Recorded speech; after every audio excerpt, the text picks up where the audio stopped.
2011 changed everything for both me and as well as for the dynamic horror duo in director James Wan and also writer, later turned director Leigh Whannell, who had both previously worked on the original Saw together, creating the IP in 2004, as well as having made their lesser known Dead Silence in 2007. With both experimenting in solo work in between projects, one of which Wan's been directing another movie, a grimy, crimey action thriller called Death Sentence, and I know that these film titles are starting to get a bit confusing when he also worked on a movie called Dead Silence, but that's okay because here we are. And with Whannell's deviation being in having written the first two sequels to Saw and also producing every Saw film. And with that, they were beginning to make a name for themselves within the horror genre. Saw broke the box office and allowed them to break into the industry. With no experience in any professional filmmaking set prior to its release, they had proven themselves with just one film. And if we do consider that it was Saw that placed a landmark on their timelines and opened up the future potential for their careers, I would actually say that it's safe to say that it wound up being their relentlessly intimidating and jump scare infested take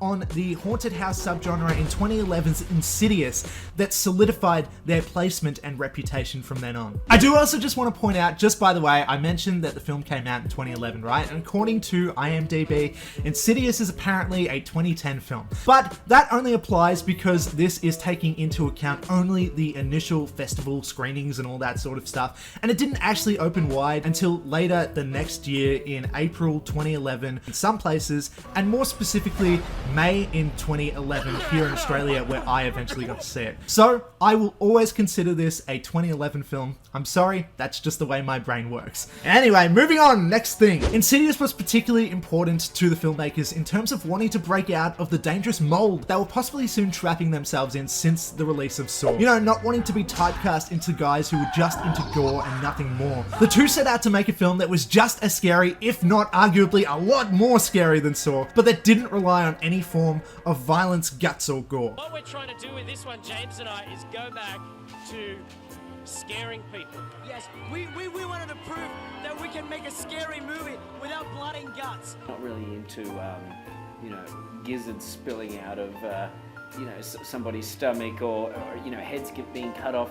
Despite the sequels of Saw. Yeah, despite all the sequels. Even though we didn't have much to do with the sequels to Saw, or the later ones, we still felt like we had that label, so we still felt like we needed to make something like this to kind of separate that. Because they, particularly James Wan, wanted to prove themselves, as Wan has been quoted saying this: "I wanted to do something less graphic and more atmospheric. Being huge fans of ghost stories and haunted houses, Leigh Whannell and I wanted to do our own version of those films and felt we could make it for very little money to retain complete creative control." That last part being something that I think was vital to the film's success, because if anyone knows horror, it's these guys. Seriously, James and Leigh have proven themselves time and time again, to me anyway, that they are capable of creating some of the most visceral fictional scares of all time. And that's because Insidious is a film that understands that what scares audiences isn't necessarily always the obvious go-to. Despite its and James Wan's reputation on jump scares, which to be fair, Insidious is full of. But even so, I think it's a film that proves over and over again throughout its runtime that it knows that audiences are more frightened of the unknown. And it's not even about the monster or ghost or thing that's assuredly hiding away under the bed or in the shadows of the corner of the darkness of a room. It's about the fact that something might be hiding there and never really being sure. It's about the audience sitting there on edge, scanning the frame, looking for something, tricking themselves into thinking that they just did see something in the background, or maybe even certainly seeing something in the background before the film gives itself away. Insidious is masterful at these kinds of mind games, backed up with such an intense sound design as well that I instinctively remember so many of the sound effects and the score and whatnot since having seen it in cinemas for the very first time, which is something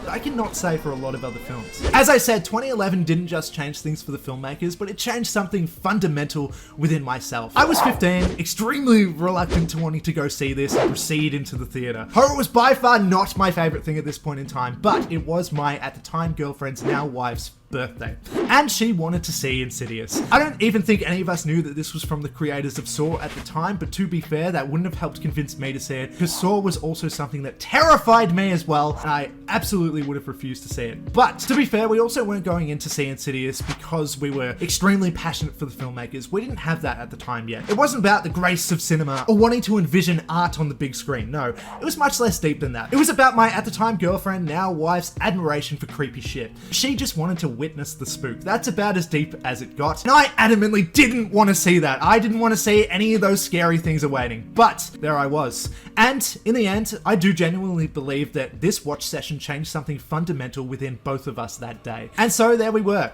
at, to this day, one of the most memorable experiences of my life. One of the most memorable moments. And I don't want to exaggerate, but when those opening credits began, embedding this deep dread within me before the title came up, with thunderous score of violently bursting with violins, ugly screeching violins that just haunted me on a deeper level than I had ever experienced in my entire life, at least when it came to film. Those violins changed me. And the worst part of this was that nothing had even happened yet. This was just the opening credits scene. It was just the beginning. And if just the start could be this scary, what the hell else was awaiting me? Insidious, and along with it Saw, which I also watched around the same time for the first time, were the films that convinced me and demonstrated what horror could be. What followed over the next 103 minutes though was almost magical. Because as a kid, I'd basically built up the genre as this irreverent, magical beast that would indiscriminately never hesitate to terrify the ever-living shit out of me, non-stop from beginning to end. I thought that horror movies, before having watched them, were going to be, with no exception, dread-fueled endeavors of witnessing exclusively torturous acts being made. An inhumane antagonist being on screen 100% of the time, who knows, might even be able to sense that I, Jack, the random Australian kid who was terrified of all things horror, was watching, might even be able to communicate through with this man, and maybe, just maybe even be able to pull me through the screen into another dimension away from my entire life where I can never return to ever again. You know? Look, basically, my fear of all things horror was intense as fuck, man.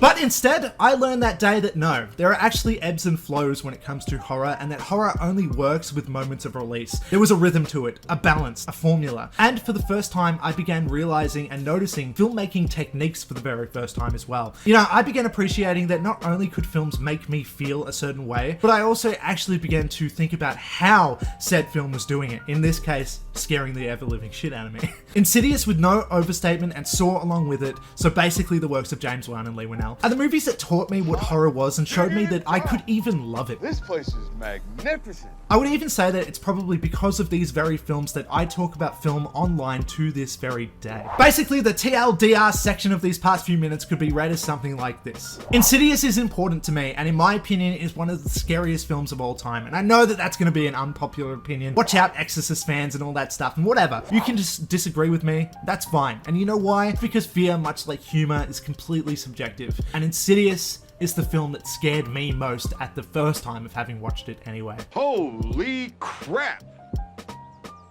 You are creepy as shit. And you can't really argue with that. That's just my experience. But look, I know a lot of people look at these movies as simple jump scare fests with nothing more to it. But honestly, that is not giving these guys or the films barely enough credit. And Leigh Whannell has even shown commenting on this very idea on the Blu-ray of the first film. I think that jump scares have become overused in modern horror films. So one of the rules we had for this film, one of the little commandments I had when I was writing the film, is no false scares. If you're going to put them through the trauma of a big scare, have it be real. Have it be the bad guy who's making their presence known. Basically, what I'm saying is they were going into this film aware that jump scares were something to be wary of and something that they vitally needed to get right with Insidious. Which is funny when you consider that these are the guys that basically changed the entire horror genre for the next decade or so and made a career out for themselves with jump scares. You know, with the next decade, with Paranormal Activity, with whatever, and I know the first Paranormal Activity came out before the first Insidious, but that's not my point. They all kind of took from each other from then on, and they all started being all about the jump scares and all that sort of stuff, but I would argue that nobody was able to replicate it not quite so effectively as Insidious. That's just my opinion. Maybe you just don't give a fuck about jump scares, or you think they're inherently a bad trait for a film to have. I disagree. I think they can be done well, and I think Insidious does them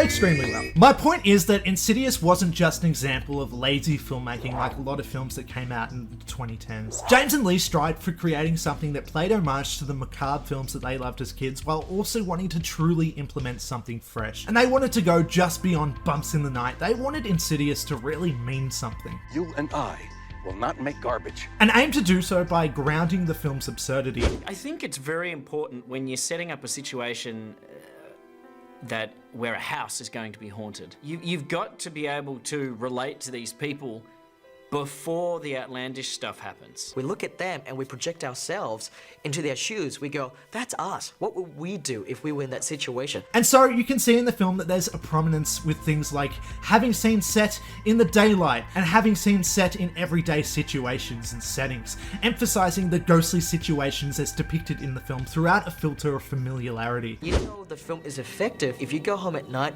and you cannot sleep, or you start to think about the film that you've just seen, and it slowly creeps into the back of your mind and has planted an insidious seed in your head. They also wanted to do this in an unconventional way as well. While writing the script, Leigh Whannell made it his goal to evade and or subvert any of the tropes of the subgenres that they would be taking part in. And part of that came with the setting. You know, simply put, Insidious can be described as a domestic paranormal horror film set in the suburbs. And with that comes simple settings and locations and sets like basic ass houses, for example. But Insidious is a film split into two. The first being an homage to the haunted house genre, only in a more modern style with more modern houses and stuff to reflect that idea, which is kind of a trope that's actually been overplayed in the past coming years anyway, because of this film's very sequels and other films that copied it and everything. We kind of know this, but at the time in 2011, this was still a relatively novel concept to have a scary film set within a typically unscary, downright boring setting like a modern Los Angeles home. I think it's very important that when you're making a haunted house movie, that you pay a lot of attention to the actual house itself, because the house is a character on its own right, and I think one should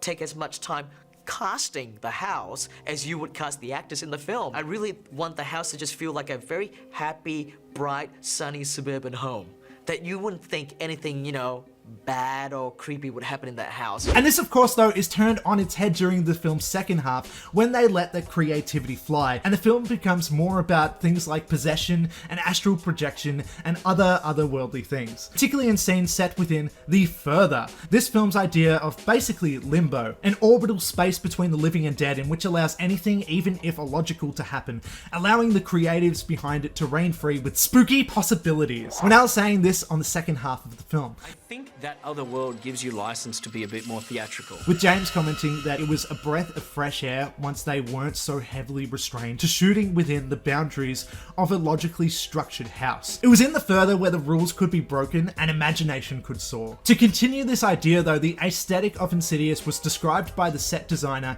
as being intended to represent somewhat of a carnival of souls with a monochromatic look. Everything is white and pale, contrasted with these strong deep blacks of the shadows, submerging everything within. And the idea was to have it feel like any number of ethereal entities could be all around. And that's because the film was never meant to be about just one scary element. The entire thing had to be creepy in almost every single way that they could allow, meaning that we don't just get the lipstick demon or just the woman in black, but an array of supernatural adversaries. Once again, on the special features of the Blu-ray, James and Leigh described this idea of an almost endless range of different ghosts that they wanted to see. We wanted to have a multitude of different ghosts. We didn't just want to have one villain. We thought of it like a pyramid. At the top, there's the scariest one, the most malevolent, and below him are almost like these minions that are more benign but still scary. And James Wan said that he wanted the ghosts to feel like they were kind of stuck in time. I love the idea that my ghosts, in a lot of ways, are trapped in time. We wanted the ghosts to look like dolls, like relics from a different era, living this same loop over and over. And that's where we see many of the nameless ghosts throughout, with their own creepy mythologies involved but never deeply explored. And the costumes that all the extras and everything wore reflect this idea,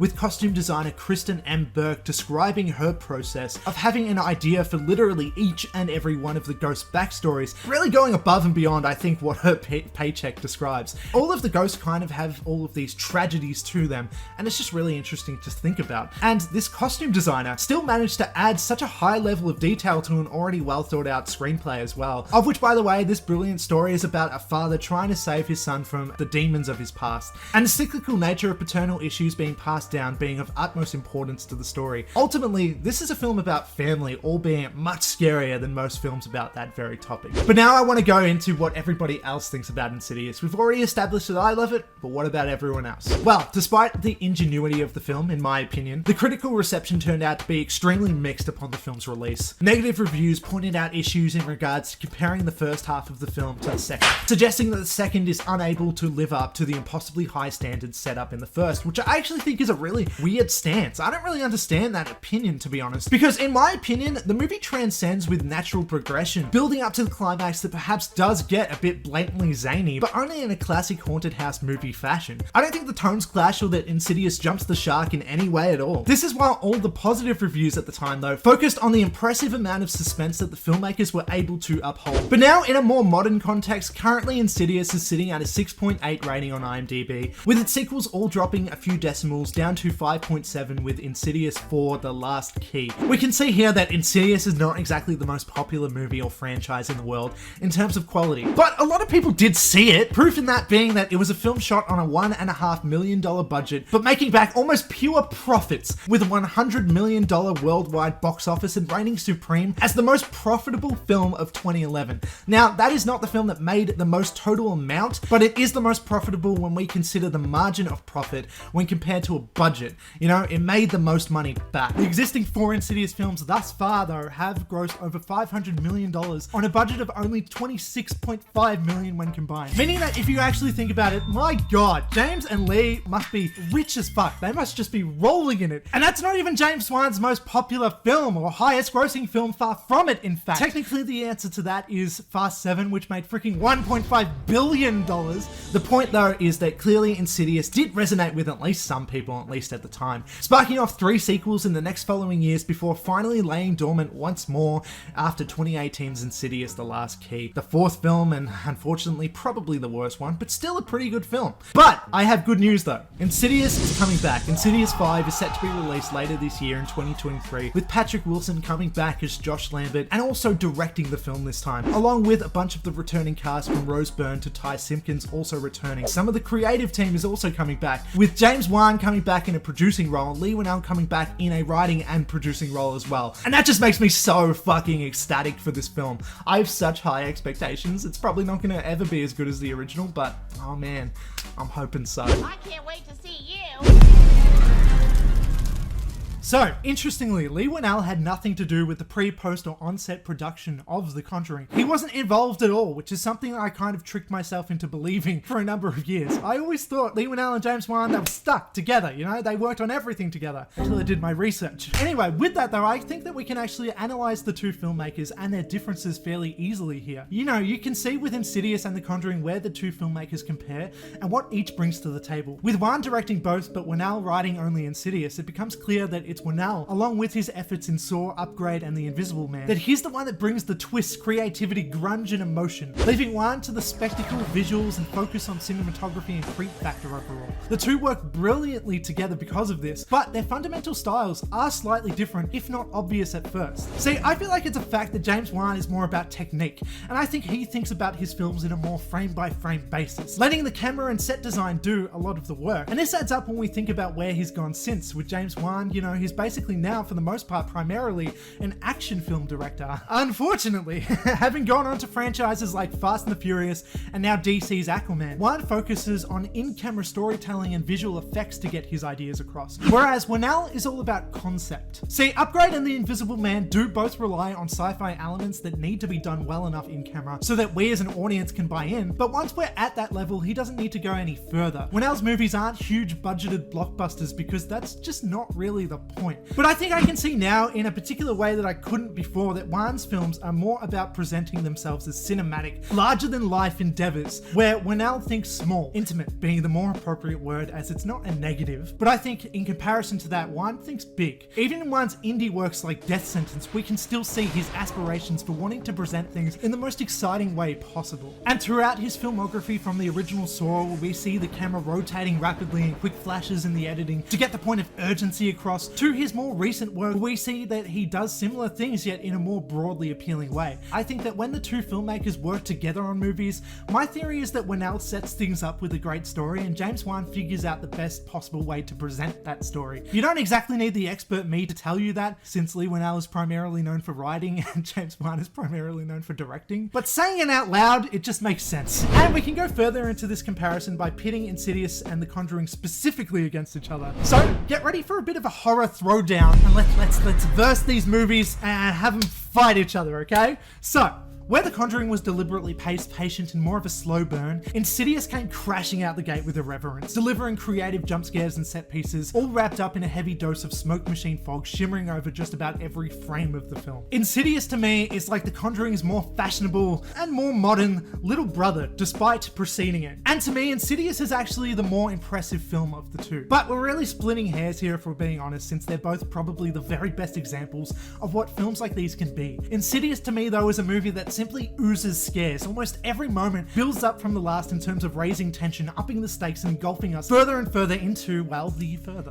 Insidious, as well as its following sequels, are films that allow its audience to experience what can be considered absurd, but with utmost sincerity. So much so that it not only sells each moment, but it also breaks you down as a viewer, buying into its wicked ways of outsmarting your very eyes and falling into the trap of being filled with hesitant dread before suddenly being startled in a panic once more. And The Conjuring, to be fair, excels at the very same thing. In fact, I'd say even more maturely, where The Conjuring restrains its concept though by keeping itself very simple and self-contained in a very traditional version of a haunted house / possession tale, Insidious gets to do some more interesting things that feels a little bit less familiar and thus can kind of trick its audience with unpredictability. However, we do see plenty of that in The Conjuring as well, I won't lie. These are very similar films, emphasized by the fact that they both star Patrick Wilson as the protagonist too, but as pretty different characters though, I will say. In The Conjuring, you know, Ed Warren is presented as a hero, a man of the people, knowledgeable on the supernatural and selflessly willing to enter other people's hauntings with the intention of helping them.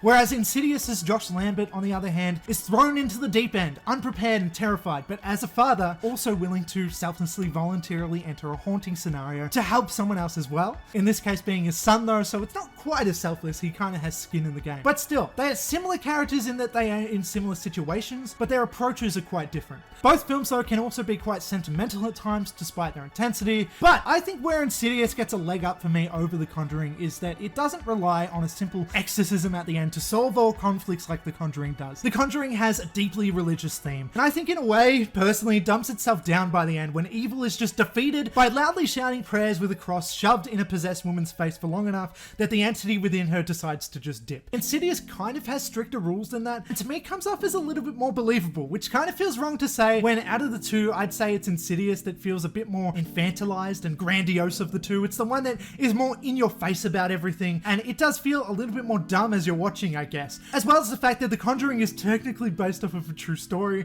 it kind of feels wrong saying that Insidious is more believable. But to me, it just feels a little bit, I don't know, it just, look, it just really bothers me at the end of every Conjuring movie when they're just like, oh no, the demon, there's a cross in the demon's face and now the demon's defeated. And that's it. That's all it takes. It's just kind of dumb. So dumb, it's brilliant. No!